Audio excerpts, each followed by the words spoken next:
สวัสดีจ้าสบายดีพี่น้องสวัสดีทุกคนค่ะมาบ้านนาหอยปังมาหาอำมาลาแต่นางบ่อยู่นางอยู่ห่างนาพุทโธหานางแล้วนัดกันว่าจะไปกินหมูกระทะกับเปล่าเจสั่งสุดผีฮะกับมาฮอดจะให้มาแต่งผีเป็นหมูกันเลยเด็ดลากสังขารมางามต้นไม้เด้งามต้นไม้เนาะมันเป็นสันดิ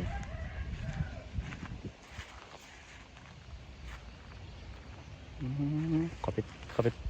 ไปตำหมดแดงดูสิพี่น้องเขาไปตำหางหมดแดง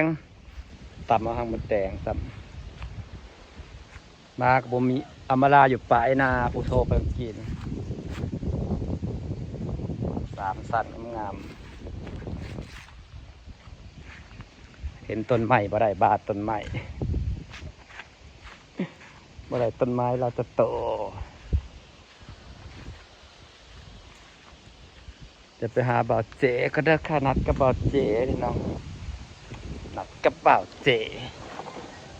สุดพีมันนักก็มาฮอดเลยยากหมูมาแต่งเป็นหมูอีกโอ้ย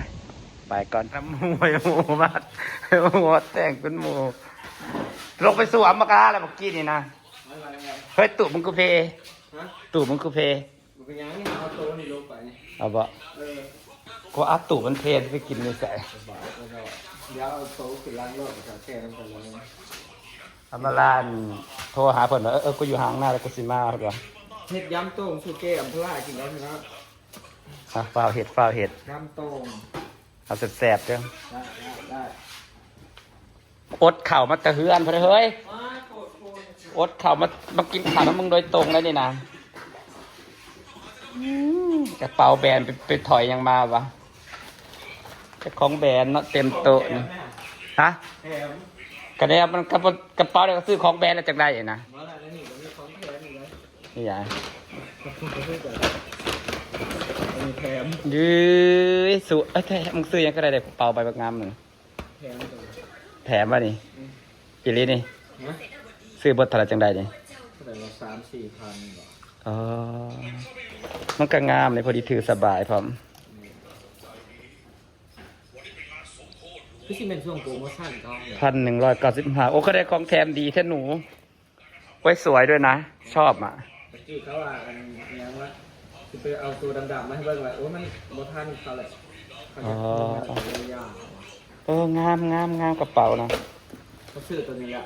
ซื้อตัวนี้มึงเคยซื้อตัวนี้โอ้ตัวแถมนี่ก็1,000 กว่าบาทพอเด้อ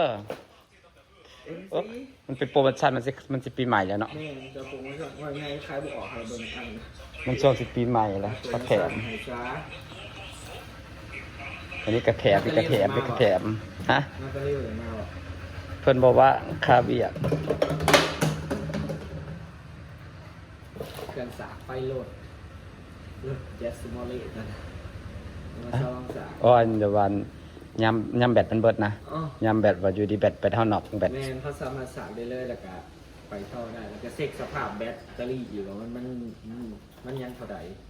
เท่าไหร่ดีจัง300,000นี่แหละขีดใช่แล้วมันก็ขึ้นให้เลยแล้วเขาเสียบสายไฟฟ้ามันมีแบตของมันอยู่แล้วเนี่ยเขาชาร์จไปบอกไปว่าเขาจะเสียบสายไฟฟ้าก่อนเราขีดสายไฟการหัดตายกลางทางคือจบคือเก่าก็นึก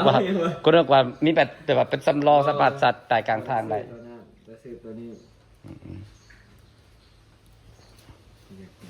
นะผลกำลังเสร็จยำโต่งสุกินนะคะหมูกระทะอยู่ทุ่งเนาะเราเปลี่ยนชื่ออากาศดีเหมาะอยู่ดอกจนหนาวอากาศนะอากาศจนหนาว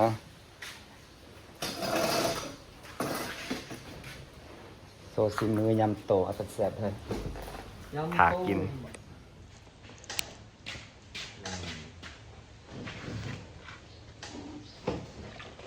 ต้องยำโตเลยต้องใส่บัวละพาลายๆกับถั่วเนาะถั่วมะเขือที่5ทำก็ขึ้นออกต้องเด็ดออดตัวนี้ก่อน เอาเครื่ พี่ อง น้องเคยกินบะยำโตงค่ะ เอาเหมือนคนไทยมาแบ่งกัน อาหารขึ้นชื่อของลาวเลยเด้อค่ะยำโตงแซ่บแต่เฮายังหมัก อาหารอันอะไรอาหารเหรออันคนไทยมาแบ่งอันเครื่องให้ลุงบอสอ่ะถามว่าเคยกินว่ายำโต่งอะไรคือยำโต่งยำหลีไงเหรอ บอกบ้านเราเอิ้นหยังเฮ้ย บอกงูเขาบ่มีน่ะ บ่มีเนาะ เอออะไรคือยำโต่งน่ะก็ยำหลีไง จริงๆเฮือนเต็มน้ำมักแข้งหลายๆเต็มบ่ลืมอยู่นี่ก็มีบ่เฮ้ยใส่มักแข้งหลายๆมะเขือหลายๆมันจังแซ่บ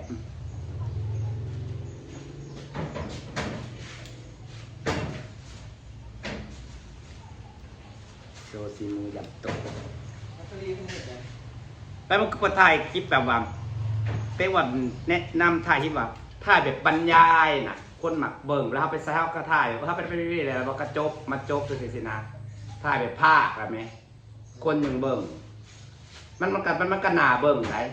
แล้วเขาไปงานยังเขากับภาคแต่เขาไปแล้วก็จบงานมาจังหวัดตัดต่อลงมาสินะ แม่น บ้ายบอลนัวหัวหมวนลงไปนำนะคลิปแบบนั้นอ่ะเป็นตะเบิ่งเห็นบอกคนใดเขาก็ไม่เท็ดแบบนั้น เอาคืออันเฟซบุ๊กเจออันยูทูบเจอคือกันเขาถ่ายก่อนเขาบอกว่าเขาขาดกำลังเขาติดตะเบิ้งได้ มันเป็นตะเบิ่ง เพราะว่าตอนเขาถ่ายเขาขึ้นยังบอกอ๋อแมันบอก แมนพอตอนทำมาภาคเขาสิคิดคำเว้าออกมันเหนือคำเว้าเกมหัวไปนำเนาะเรียกว่าสิเหตุอยู่นะครับภาคดูรูปก็เก่งถนัดเองแหละตอนนี้อะไรก็ไม่มียอดวิวจ้า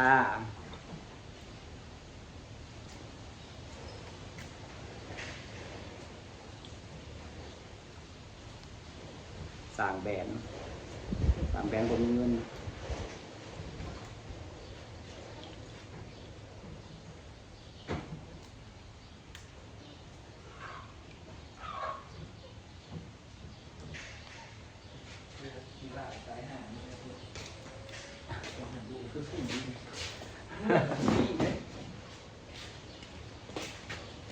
ดูอาหารบอกเจมันทำตอนป๊อเป็นขัดซามหลายแผ่หลายบางก้อยกุ้งนะคะก้อยกุ้งยั่วๆเพิ่นสิพากัดไปใส่พวกนี้ผู้ของเต็มรถเพื่อสิได้แต่ละอย่างเนาะเนาะสแต่จะเขตคลิปนี่โอ้ยได้อย่างมาบ่ได้คุ้มเพื่อสิได้คลิปแต่ละคลิปความบ่เมื่อย บอกปิกนิกกินข้าวนอกบ้านมันก็ บ่ เปิดแน่ ปิกนิกนำอาศัยความม่วนนำบ่เราเห็นคลิปโอ้ยหาเนี่ยเจ้าของบ่เท่านี้เนาะใจหมักเฮ็ดจังได๋ซะ มากขึ้นอะไรสัก ใจหมักเอ็ด30กินไปปิกนิกอากาศหนาวกันโอ้ครับปิกนิกอากาศหนาวจ้าลมหนาวออกเราเลยจะไปปิกนิก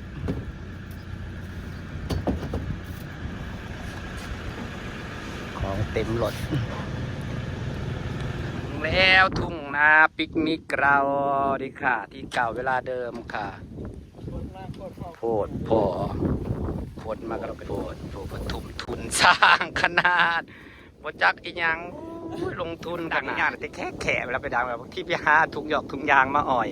คันมีขี่กระบองอะใครอยู่ น่าจะเมื่อนี้ครับเป็นคนดัง จะเป็นคนดังเนี่ยนี่เป็นคนดังคนดัง เดี๋ยวไปล้างมือก่อนชิมว่าแต่งนะ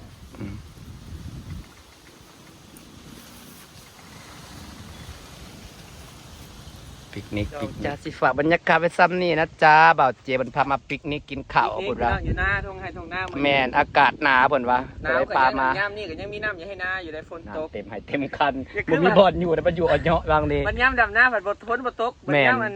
ย่ำเกี่ยวข่าวฝนตก แมนหน้าเรายังเต็มให้เต็มคันอยู่เนี่ย อยู่ยังไง แต่ว่าสวัสดิ์กันอยู่ในงานอยู่บ่ได้มันเปื้อนก็เลยอยู่แจนี่คือเก้าส่วนตูบนะตูบแต่เพิ่นเพลงแล้วเอามาว่าเอาสิอยู่ใส่ตูบขึ้นมั่างมันน่ะปวกกินเลยมาอยู่แจนี่จ้าโอเคสบายดีจ้า